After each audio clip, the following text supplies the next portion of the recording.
بسم اللہ الرحمن الرحیم، السلام علیکم۔ پروگرام ریاست اور عوام کے ساتھ میں ہوں سلمان حیدر۔ موضوع تھوڑا ہٹ کے ہے لیکن دن بالکل مناسب ہے۔ جی ہاں، آج کے دن کا تعلق کوئی شک نہیں ہماری روحانیت، ایمان اور معاشرتی زندگی سے، اور تقاضا بھی یہی ہو رہا ہے۔ دنیا میں چند ممالک میں آج مسلمان عید الاضحیٰ منا رہے ہیں اور پاکستان سمیت باقی ممالک میں کل عید الاضحیٰ منائی جائے گی، لیکن جو ہمارا آج کا موضوع ہے وہ ڈیفینیٹلی فلسفہ قربانی ہے، اور موجودہ پاکستان کی صورتحال کے ساتھ اس کو اٹیچ کرنا بھی بہت ضروری ہے۔ نمود و نمائش ہے، تقویٰ ہے، قربانی کا فلسفہ کیا ہے، قربانی کے اصل روح کو جاننے کی ہم نے کوشش کرنی ہے، کیونکہ عید الاضحیٰ مسلمانوں کے لیے محض خوشیوں کا موقع نہیں۔ جتنی ہماری انڈرسٹینڈنگ، ہمارے بڑوں نے ہمیں بتایا کہ احسار، قربانی اور اخلاص کا درس ہے، تو پھر کیا صرف جانور کو ذبح کرنے سے فلسفہ قربانی پورا ہو جاتا ہے؟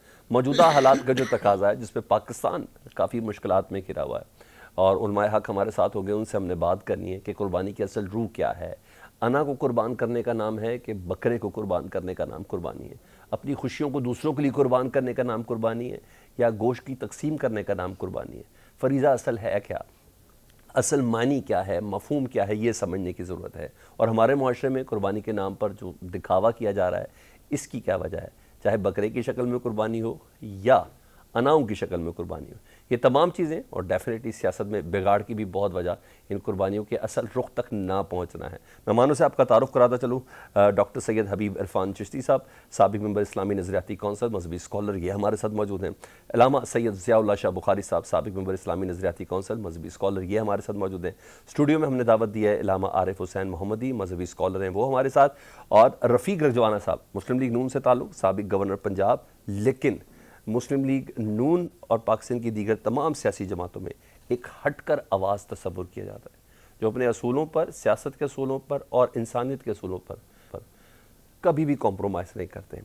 سب سے پہلے ڈاکٹر صاحب سید حبیب عرفانی چشتی صاحب، آپ سے ہی میں گفتگو کا آغاز کرتا ہوں۔ ڈاکٹر صاحب، کیا مسئلہ ہے؟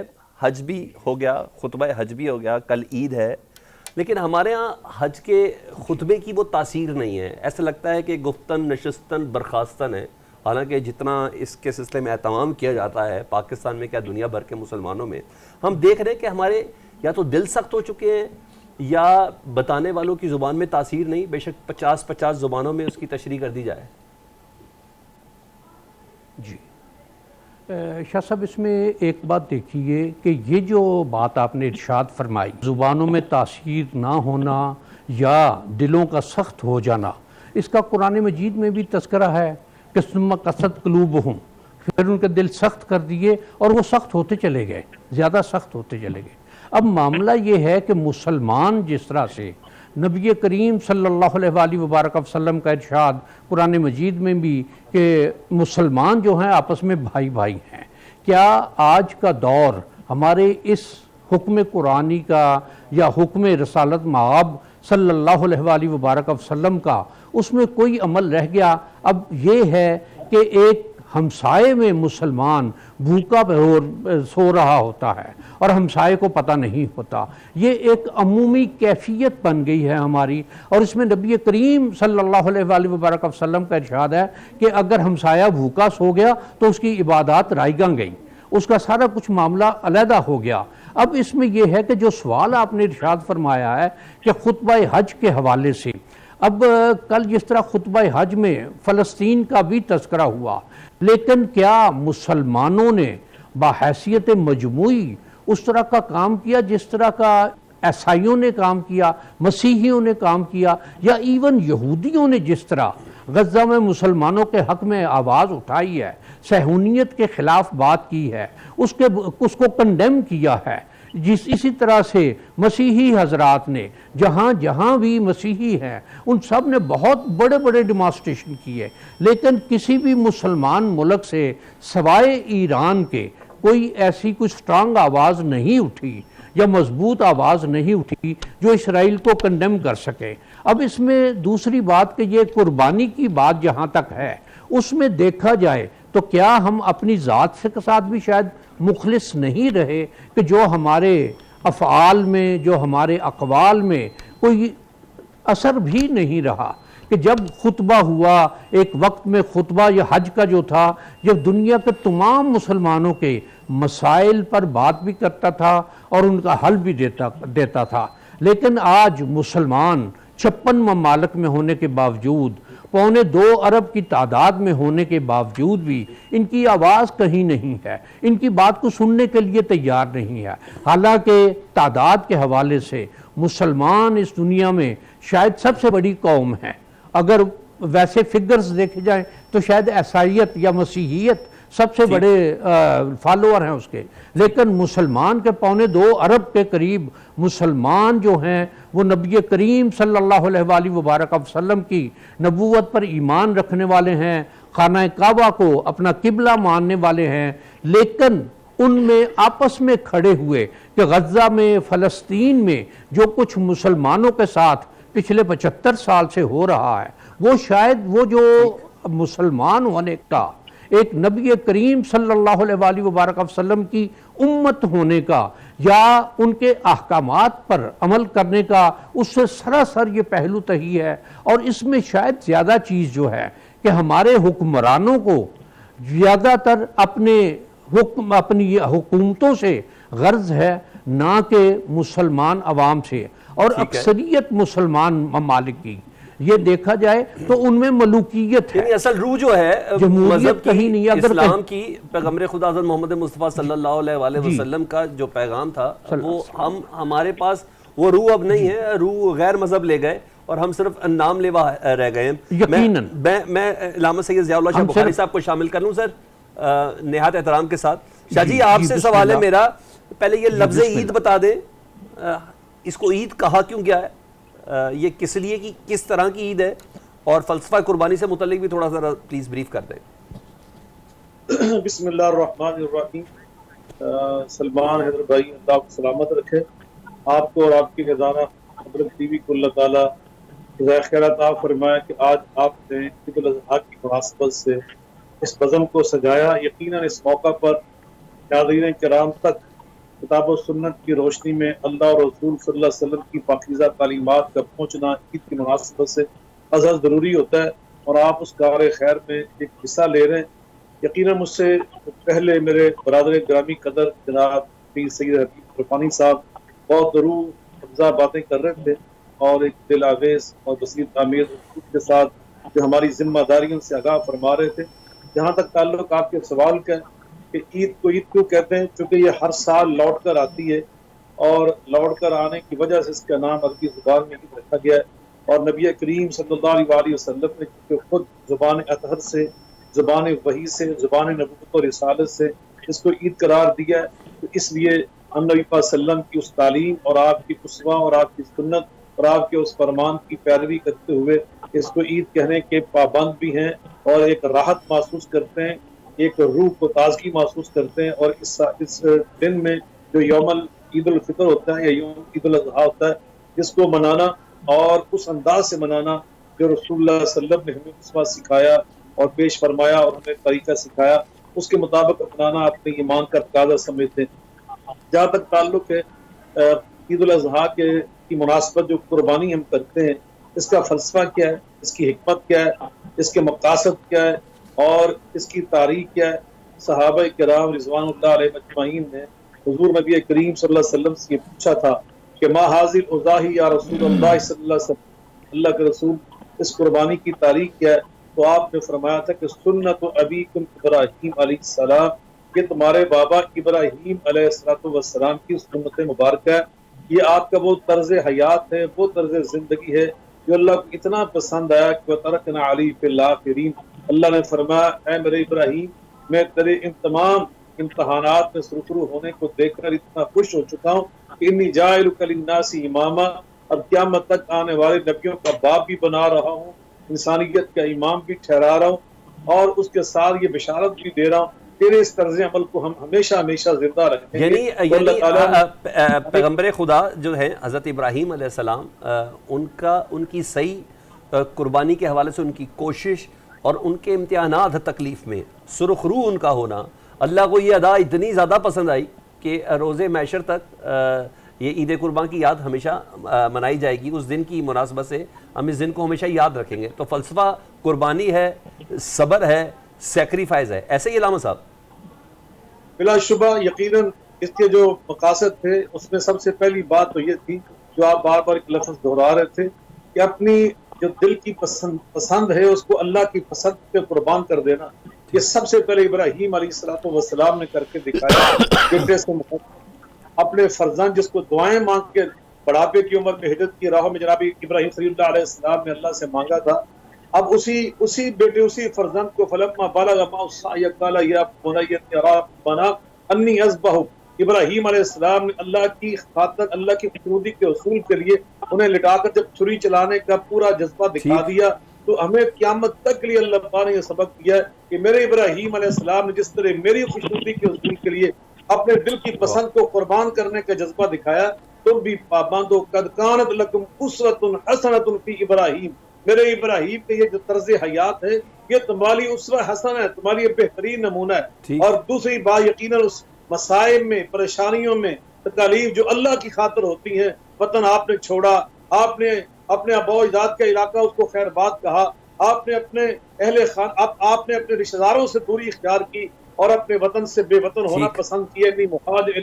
ربی، تو یہ ساری جو چیزیں تھیں، ساری جو قربانیاں تھیں، یہ اللہ کے دین کے لیے، اللہ کی خوشنودی کے اصول کے لیے، جو اللہ کی منشا اور پسند تھی اس کی تفویض اور ترویج کے لیے۔ یہ صرف ایک دمبے اور بکرے یا بھیڑ یا اونٹ کے لیے نہیں ہے، قربانی اللہ کی راہ میں کسی طور پر بھی، کسی جگہ پر بھی، کسی بھی چیز کے لیے ہو، وہ اللہ کی راہ میں بالکل پسند ہے۔ میں آؤں گا دوبارہ آپ کے پاس۔ علامہ عارف حسین محمودی صاحب، بہت شکریہ آپ کے وقت کا۔ یہ تو طے ہو گیا کہ ہمیں اثار اور قربانی کا درس دے رہی ہے یہ یاد ہمیشہ، ہم اس کو اپنی زندگی میں کس طریقے سے استعمال کر سکتے ہیں؟ پہلی بات تو یہ ہے کہ ماشاءاللہ شاہ صاحب قبلہ نے، بخاری صاحب نے عید کے بارے میں گفتگو فرمائی، اور میں نے معصومین علیہ الصلوۃ والسلام کا جو فرمان پڑھا کہ قربانی اور عید کے بارے میں تذکرہ جو کیا انہوں نے، عید کے بارے میں فرمایا کہ ہر وہ دن مومن مسلمان کے لیے عید کا دن ہے جس دن اس سے کوئی غلطی اور کوتاہی اور خطا نہ ہو، یعنی رضا الہی کے لیے وہ اپنا وقت صرف کرے، رضا الہی کے لیے وہ اپنی زندگی کو بسر کرے۔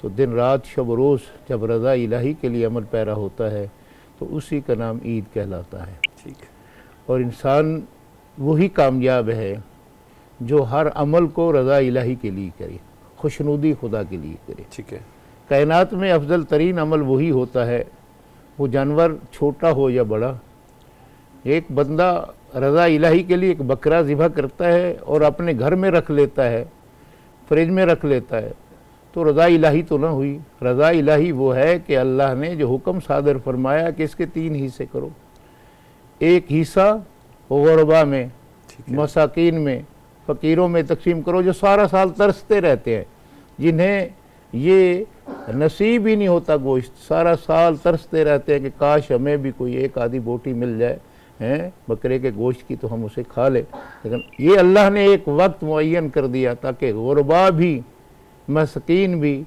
وہ یتیم بھی جی بھر کے کھا سکیں، لیکن اگر ان تک ان کا حصہ پہنچے گا تو وہ کھائیں گے۔ پھر یہ ہے کہ اپنے قربا کا ایک حصہ ہے، پھر اپنے گھر والوں کا ایک حصہ ہے۔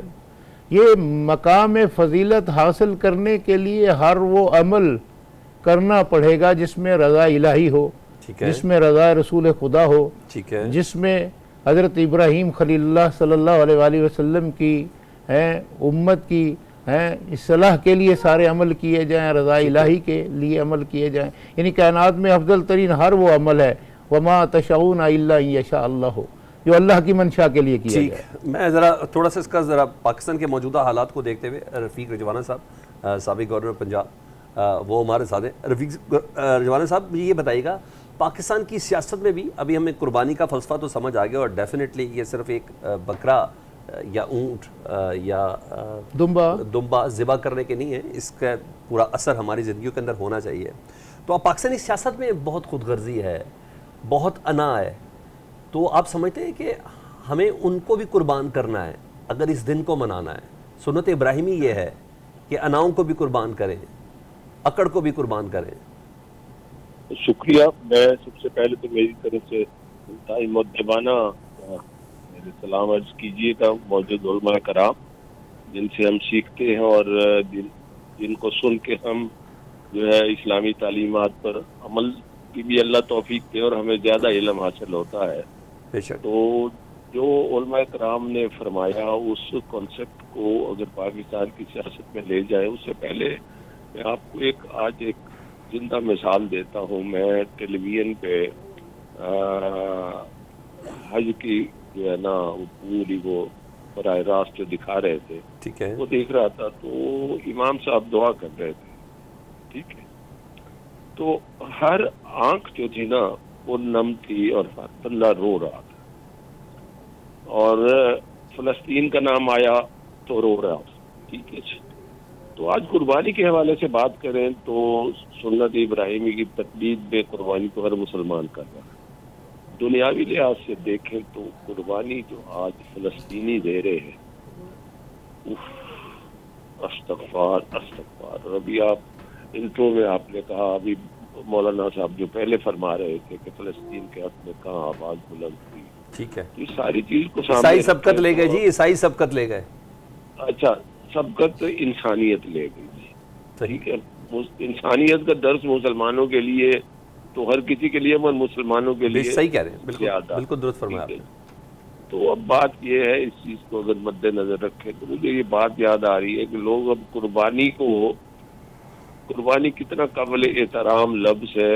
اور آپ نے سنا ہوگا کہ ہماری سیاست میں یا ادروائز کہتے ہیں جی فلاں کو قربانی کا بکرا بنا دیا. سنا ہوگا آپ نے. بالکل ایسے ہی ہے. تو یہ دیکھیں، اس کا یہ تضحیق ہے اتنے نیک کام کی اور سنت ابراہیمی کے حوالے سے. یہ جو قربانی ہے اس کے بعد اس طرح سے کہنا کہ اس کو قربانی کا بکرا بنا دیا. بالکل درست، بالکل تو درست. اب بات یہ ہے کہ سیاست میں قربانی کے بکرے بہت سے ہوتے ہیں اور تیار بھی ہوتے ہیں یا بنائے بھی جاتے ہیں. ٹھیک، مگر افسوس یہ ہے کہ پاکستان کی سیاست میں اگر تو ہم جو ہم بطور مسلمان ہیں، پہلے تو ہم مسلمان ہیں، پھر پاکستانی ہیں، پھر ہم اس کے بعد سیاستدان ہیں، اپنی اپنی جماعت ہے. مگر بنیادی اصول جو اسلام نے ہمیں سکھائے ہیں اور جو ہم نے معزز علماء کرام جو اس وقت تشریف فرما ہے، ان جیسے محترم بزرگوں سے جو سیکھا ہے اور سیکھتے ہیں، وہ اگر جذبہ ہو اور قربانی کا جذبہ ہو تو پھر بندہ بھلائی کے لیے، بہتری کے لیے، نیکی کے لیے، ملک کی سلامتی کے لیے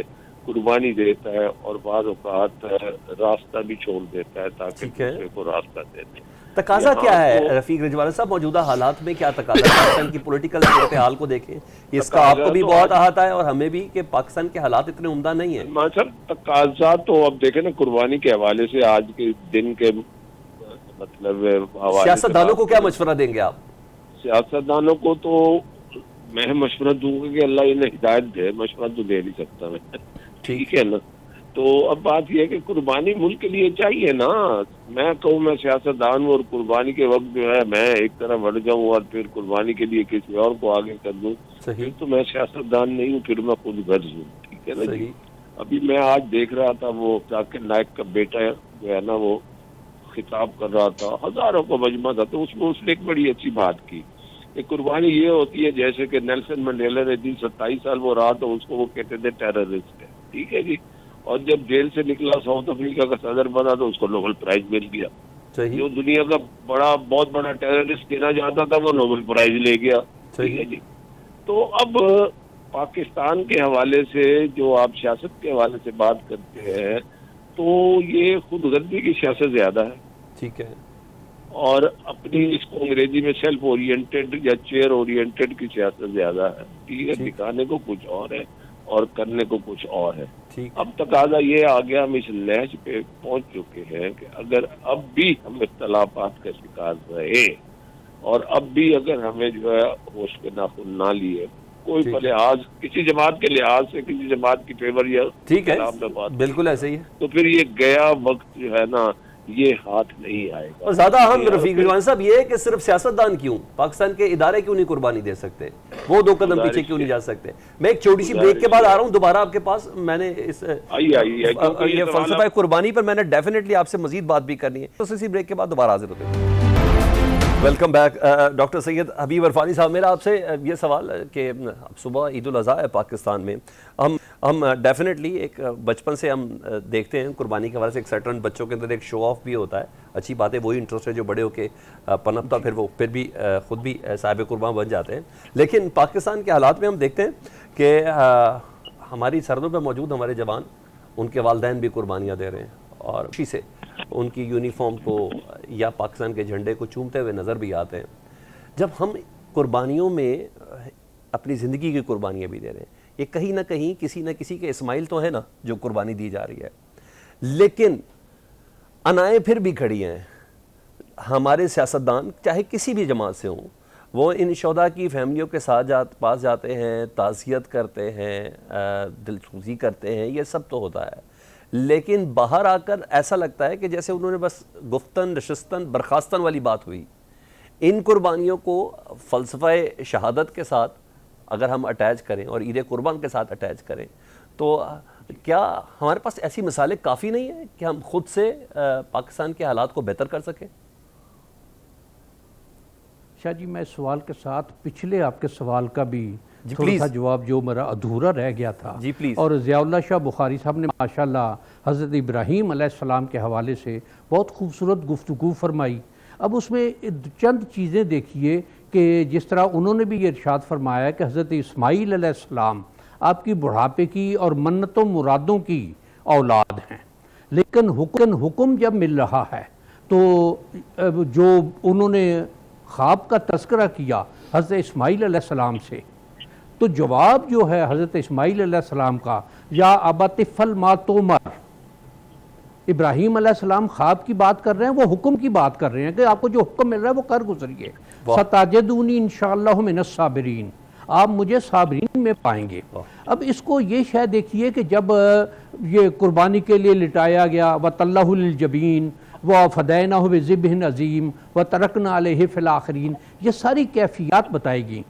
اور یہ بھی ارشاد قد صدقت الرؤیا یا ابراہیم انا کذالک نجزی المحسنین, کہ آپ نے اپنے خواب کو سچ کر دکھایا, ہم اسی طرح احسان کرنے والوں کو اس کی جزا دیا کرتے ہیں. اب دیکھیے بات صرف ابراہیم علیہ السلام کی نہیں, اسماعیل علیہ السلام کی بھی ہے کہ جنہوں نے اپنے آپ کو پیش کر دیا, اور یہ بات ارشاد فرمائی کہ ستجدون انشاءاللہ من الصابرین, مجھے صبر کرنے والوں میں پائیں گے. کہ وہ بچہ جو ابھی جو بچے ہیں, اور جو قرآن مجید میں ارشاد ہے کہ جب بھاگنے دوڑنے کی عمر کے ہوئے تو اس وقت یہ معاملہ ہوا, اور روایات میں یہ ہے کہ آپ کی عمر مبارک اس وقت 12 سال کی تھی. اب 12 سال کا بچہ اس طرح کی بات یہ کر رہا ہے, اور وہ جو شعر ہے کہ سکھائے کس نے اسماعیل کو آداب فرزندی.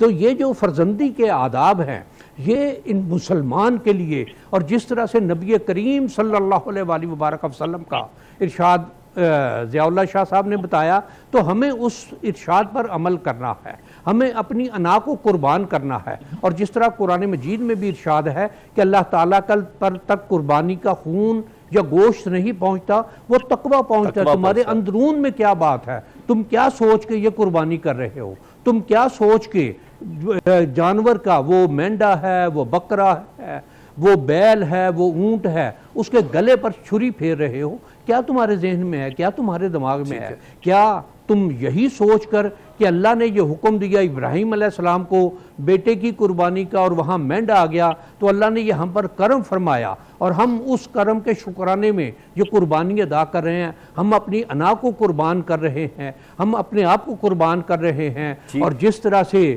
علامہ صاحب نے ارشاد فرمائی بات کہ یہ گوشت اس کو تقسیم کرنا, اس میں یہ بھی ہے کہ یہ بھی ایک مزاج کی بات آ جاتی ہے کہ اس گوشت سے رغبت کتنی ہے, محبت کتنی ہے. کیا تم اللہ کی خاطر, جو اللہ کے رسول صلی اللہ علیہ وآلہ وبارک وسلم نے اس کے حصے فرمائے ہیں کہ 3 حصے کرو.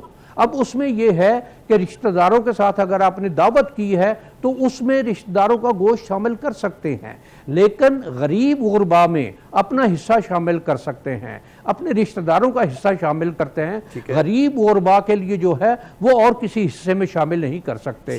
یہ بات جو آج کے دور میں ہمارے ہاں چل رہی ہے کہ اپنے آپ کو سیکریفائز کرنا, اپنی قربانی دینا دوسروں کے لیے.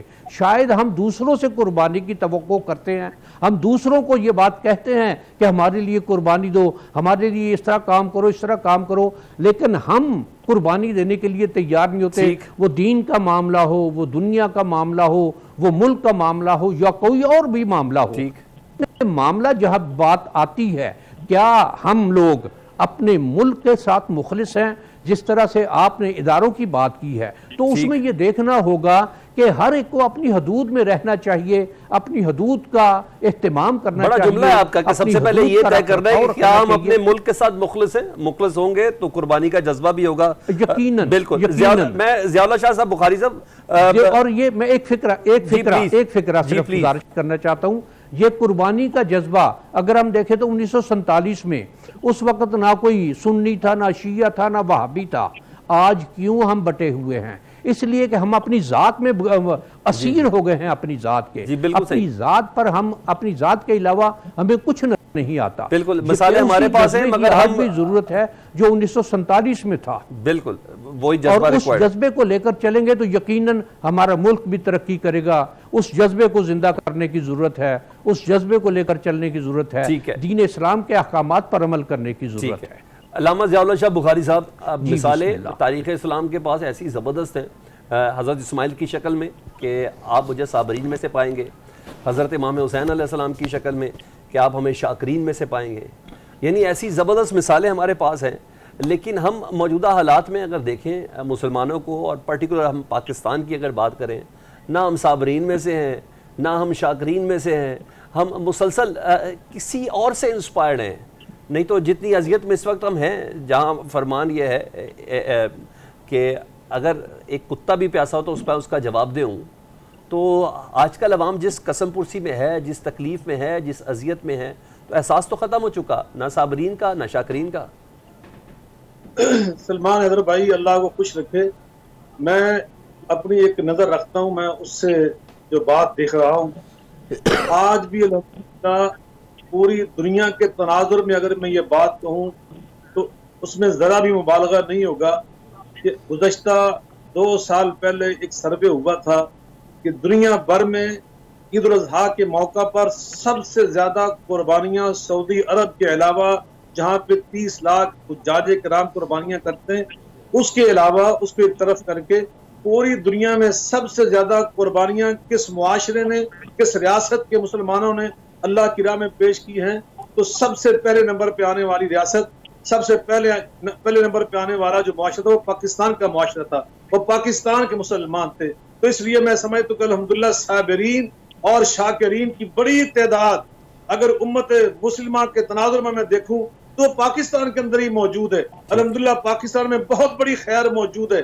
ابھی عرفانی صاحب ارشاد فرمائے سے 1947 کی بات، یقیناً یہ پاکستانی تھے، ہمارے بڑے تھے، ہمارے اسلاف تھے، انہوں نے اپنی اناؤں کی قربانی دے کر، اپنی خواہشات کی قربانی دے کر اور سارا کچھ قربان کر کے بالکل اسماعیل علیہ السلام کی یاد زندہ کرتے ہوئے، شہدائے کربلا کی یاد کو زندہ کرتے ہوئے، سیدنا امام حسین علی مقام علیہ السلام ان کی سنت کو زندہ کرتے ہوئے انہوں نے کیا ثابت کیا؟ ان صلاتی و نسکی و محیای و مماتی للہ رب العالمین، میری زندگی کا مقصد تیرے دین کی سرفراز دی، میں اسی لیے مسلمان، میں اسی لیے نمازی، بے شمار قربانیاں دی گئی۔ آج بھی الحمدللہ پاکستانی معاشرے کے اندر بہت بڑی خیر موجود ہے۔ فلسطین کی آپ بات کر رہے ہیں، میں سمجھتا ہوں کہ آج آپ دیکھیں کل افغانستان ہمارا پڑوسی برادر ملک تھا، وہاں کوئی پریشانی آئی اور اس پریشانی کے موقع پر پاکستان نے اپنے دل کے دروازے کھولے، پاکستانیوں نے اپنے گھروں کے دروازے کھولے، ہم نے اپنی سڑکوں کے دروازے کھولے۔ آج فلسطین کے آس پاس جو مسلمان ممالک موجود تھے، کیا ان کے اندر یہ جذبہ آپ نے دیکھا؟ وہاں کے معاشروں میں یہ آپ نے کیفیت دیکھی؟ ہرگز ایسا نہیں ہے۔ اگر فلسطین پاکستان کے پڑوس میں ہوتا تو جس طرح ہم نے افغانی بھائیوں کو سینے کے ساتھ لگایا، اسی طرح ہم فلسطینیوں کو اپنے سینے سے لگا لیتے۔ لیکن ان ساری حقیقتوں کے باوجود میں یہ سمجھتا ہوں آج بھی الحمدللہ دنیا بھر میں سمجھتا ہوں مسلمان ہی صرف نہیں، ابھی آپ کرسچن حضرات کی بات کر رہے تھے، دنیا کا ہر انصاف پسند وہ ظلم کے خلاف ہے، وہ فلسطینی مظلوموں کی حمایت میں اپنی آواز یعنی جہاں انسانیت زندہ ہے نا ہے، جہاں انسانیت زندہ ہے وہ فلسطینیوں کے لیے آواز بلند کریں گے۔ یقیناً ہمیں یہ تاثر دینے کی ضرورت ہرگز نہیں ہے کہ جناب ہم فلسطین کے ساتھ نہیں، فلاں ساتھ نہیں۔